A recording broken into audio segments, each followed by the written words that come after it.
สบายดีเนาะมื้อนี้ก็มาพบกันอีกเช่นเคยเนาะในวิดีโอมื้อนี้ก็คือจะมาเฮ็ดPowerPoint เกี่ยวกับกำหนดฐานเซกชันเนาะก่อนอื่นเมื่อเราเปิดตัวสไลด์ขึ้นมาเนาะเปิด PowerPoint ขึ้นมาฐานเซกชันเนาะฐานเซกชันก็คือตัวนี้เนาะคือว่าจะเป็นรูปแบบของเฮ็ดตัวใส่เอฟเฟกต์เนาะเอฟเฟกต์เวลาเปลี่ยนจากหน้าที่1มาหน้าที่2ให้ใส่เอฟเฟกต์จังได๋นะประมาณนี้เนาะซึ่งฐานเซกชันก็มีหลายๆรูปแบบเนาะที่ตัวอย่างมีในนี้ทรานแซคชั่นมีหลายๆเลยแหละเนาะเราเลือกใช้งานเนาะประมาณนี้ แล้วก่อนอื่นไปดูมากำหนดสไลด์กันเนาะคือตัวอย่างตอนนี้PowerPointมี2สไลด์เราจะเฮ็ดขึ้นมาหลายๆหน้าเนาะโอเคเอาสักประมาณ10หน้าพอประมาณนี้โอเคอันนี้เป็นหน้าที่1เนาะเดี๋ยวสิออกแบบมันต่างกันหน่อยนึงโอเคเดี๋ยวหน้า1บ่ฟ้าวอย่างเดียวเขาเขียนเป็นเพลงไปเลยหน้าที่1ใส่เป็นเช็คบ็อกซ์เพลง G G เนี่ยก็เลย G 1โอเค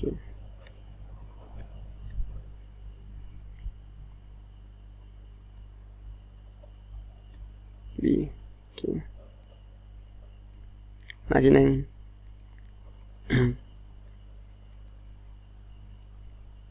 หน้าที่2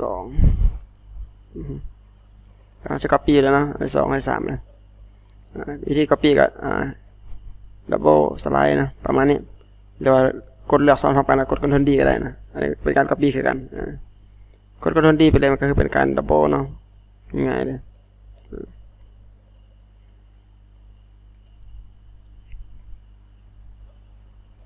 2 3 4 Enter เป็น5โอเคแล้ว copy เสียงเนี่ยCtrl D เป็น6 7 8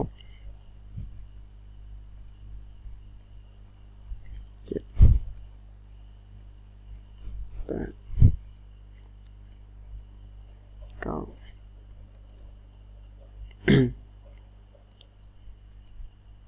10โอเคเอาสักประมาณ10หน้าพอเนาะ10หน้า คือตอนนี้มีสไลด์อยู่10หน้าตอนนี้เนาะโอเคหน้า1หน้า2หน้า3คือวิธีการกำหนด transaction เนาะสามารถกำหนดแต่ละหน้าก็ได้หรือกำหนดบัดเดียวเลยก็ได้เนาะคือตัวอย่างอันนี้ใส่เป็น transaction เนาะตัวอย่างหน้าที่1อาจจะใส่แบบฟีดบ้างฟีดก็จะเป็นแบบค่อยๆแจกขึ้นมาแบบนี้เนาะหรือว่าสามารถเลือกใส่แบบอย่าง random bar เนาะประมาณนี้มันก็จะเป็นลักษณะคือคิดออกมาเดี๋ยวใช้เป็นหน้า2หน้า3ไปเลยเนาะวิธีฟีดแบบง่ายๆเนาะก็คือเลือกของแบบเลือกสไลด์ทั้งหมดเลยเลือกของแบบไปเดียวกันเลยเนาะเลือกก็คือกดเริ่มต้นจากสไลด์ใดที่เราต้องการเนาะไปหาสไลด์สุดท้ายที่เราต้องการเลือกกด10ครั้งไว้แล้วก็เลือกเนาะก็คือของแบบมันมีหลายๆแบบเนาะตัวอย่างแบบ class อันนี้คือเป็นการย่อเจียของลักษณะนี้เนาะหาจากหัวมันต่างกันยังไงเนาะเราก็ลองกด preview บ้างกด preview ก็จะมีกด F5 เลยเนาะอยู่ในคีย์บอร์ดอันคือหน้าที่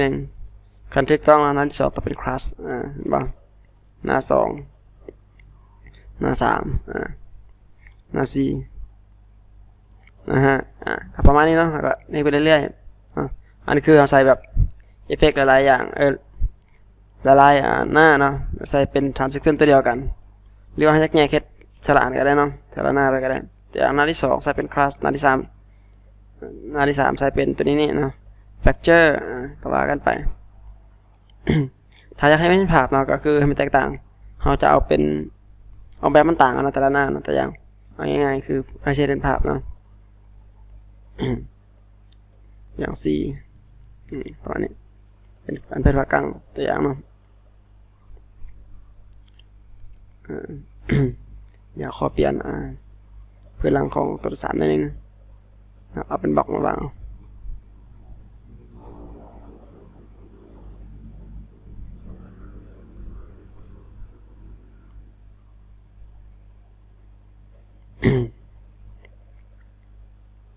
เราก็จะใส่กันเราขัดอย่างนี้กันนั่นเองเนาะเดี๋ยวขัดเห็ดใหม่เราขัดอะไรง่ายๆเฮ้ยบอกมาโมเมนต์นะต้องเอาบอกบันทึกบอก ตัวอย่างประมาณนี้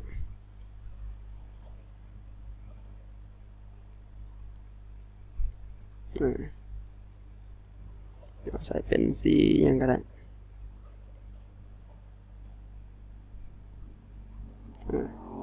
มานี่หน้า3หน้า4 เดี๋ยวเช็ดเป็นสลับหน้ากันเลยเนาะโอเค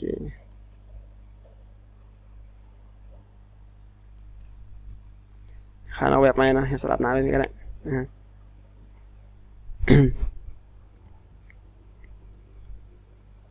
แล้วก็เป็นเอฟเฟกต์ตัวเดียวกันเลยลองพรีวิวนะกด F5 เลยถ้ากด F5 ก็คือมันจะพรีวิวเริ่มจากมาทำอิฐเนาะหน้าที่1ตัวนี้เรียกว่าคณะยูนาสมมติยูนา5แบบนี้นะแต่ตัวเลขบริเปลี่ยนเป็นเลข5ก็โอเค5นี่เป็นหน้า6พอเมื่อกี้ก็ปีมาเพิ่มนะโอเคมี13นะลบออก10พอ4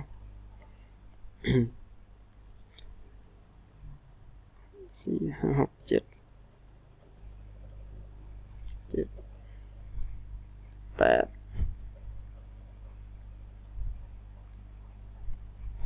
9 10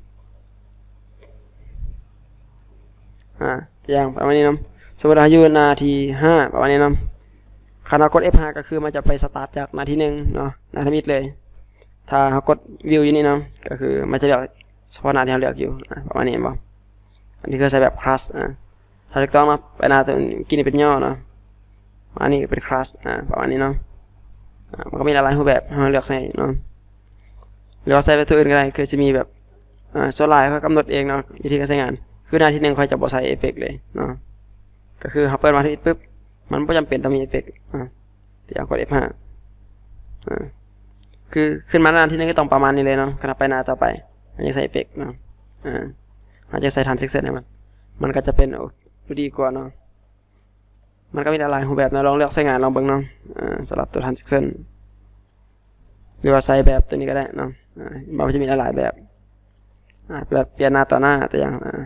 จากหน้าที่1หน้าที่2ตัวอย่างนี้ลอง F5 ลองเบิ่งเห็นบ่หน้า1หน้า2หน้า3นี่เห็นบ่กินเฮาไปเลือกข้างบนเนาะคันเลือกข้างบนมันก็จะไปนำกันเบิดเลยตัวอย่างกด10ค้างไว้เลือกข้างบนตัวนี้แบบเคิร์ฟเนาะเคิร์ฟก็คือเปลี่ยนหน้าต่อหน้าเนาะลองกด F5 ลองเบิ่งเวลาเปลี่ยนตัวใหม่ปุ๊บก็คือไม่เปลี่ยนหน้ากล้องประมาณนี้มันก็มีหลายรูปแบบลองเลือกใส่เราบ้างเนาะอันนี้แล้วถ้าผู้ใช้งานจะเห็นเนี่ย เอาแบบจะได้ก็แล้วแต่เอาตัวนี้เนาะคือตัวอย่างมันมีเพิ่มเติมอยู่ในเนาะคือeffect option เนาะก็คือมันเพิ่มคำอันนี้เราสามารถเลือกเพิ่มเติมได้มีอีกป่ะเราลงมาแต่ถึงเห็นป่ะ more option คือแต่ละเนาะคือตัวอย่างตัวนี้เป็น raw ป่ะมันจะมี option เพิ่มกับอันนี้เนาะเขาจะเลือกของแบบซูมจังไดเนาะมีหลายๆของแบบคือแต่ละอย่างมันก็แตกต่างกันออกไปอันนี้เป็น vertical มาเลือกแบบสวิตช์นะสังเกตแบบสวิตช์แล้วจะมีออปชั่นเพิ่มอยู่นี่มันจะสวิตช์จากซ้ายจากขวาเนาะหรือสวิตช์จากซ้ายและอีกอย่างเนาะตัวนี้สไลด์นี่สามารถตั้งลินเอาตัวได้เนาะแต่ละหน้าสิอย่างเลือกวัดเดียวเนี่ยมันมีออปชั่นเพิ่มอยู่นี่เนาะบนนี้มันว่า on click ว่าคัดสมมุติเราเลือกเป็น after เฮาเล่นเองสิจากนาทีเนาะก็สามารถกำหนดเวลานี้ได้เดี๋ยวเขาจะเป็นสักประมาณ10 วิเนาะเอา5 วิก็แล้วกันพอโอเค ก็คือทุกหน้าเนาะก็คือจะกำหนดกันหมดเลย5 วิเนาะลองกดสไลด์ปุ๊บถ้าถูกต้องมันก็จะไปคอมมานด์ออโต้เนาะ1 2 3 4 5ไปบ่อันนี้คือเฮาบ่ได้หยังเนาะก็คือปานไปเองยกมือให้เบิ่งเลยเนาะเฮาบ่ได้กดปานไปเองอันนี้ก็คือเฮากำหนดให้มันเล่นออโต้ได้เนาะ มันแล้วแต่วิธีการกำหนดเนาะอันนี้ก็คือเป็นพื้นฐานเนาะวิธีการใส่ทรานซิชันเนาะคือเห็นน้องๆหลายคนเฮ็ดเนาะใช้งานเห็นว่ามีทรานซิชันหลายเนาะก็ใส่สไลด์สไลด์ไปเลยตัวนี้มันก็บอกไม่ได้เนาะคือเราบอกเป็นมืออาชีพถ้าแนะนำให้ดีก็คือบ่ต้องสไลด์ทั้งหมดเลยเนาะก็คือใส่เป็นอันเดียวกันก็ได้คันอยากใส่ทรานซิชันเนาะหรือบ่ใส่เลยก็ได้คือสไลด์ค่อยจะใส่อันเดียวกันเนาะแต่ว่าหน้าทำอิฐค่อยจะบ่ใส่ ตัวอย่างเลือกจากหน้าที่10หาหน้าที่2คันใส่เนาะก็ใส่เป็นตัวเดียวกันตัวอย่างใส่เป็นอะไรดีเป็นแบบเปิดก็ได้เนาะแบบเปิดเพิ่มประมาณนี้แล้วหน้าที่1ข่อยจะบ่ใส่เลยเนาะประมาณนี้นอนเป็นยังจะบ่ใส่เพราะหน้าที่1เฮาแค่เปิดพรีวิวขึ้นมาเนาะคือตัวอย่างเฮ็ดพอไฟนำเสนอให้อาจารย์เนาะก็แค่เปิดขึ้นมาเบิ่งก่อนหน้า2หน้า3เนาะเฮาจังใส่มันอันนี้ก็แล้วแต่ผู้สิใช้งานเนาะผู้กำหนดก็กำหนดแตกต่างกันออกไปแต่ว่าคันใส่หลายมันก็เป็นการน่าเบื่อเนาะใส่น้อยๆเอาเนาะใส่หัวเดียวกันเลยก็ดี สำหรับตัวสไลด์ตัวนี้เนาะ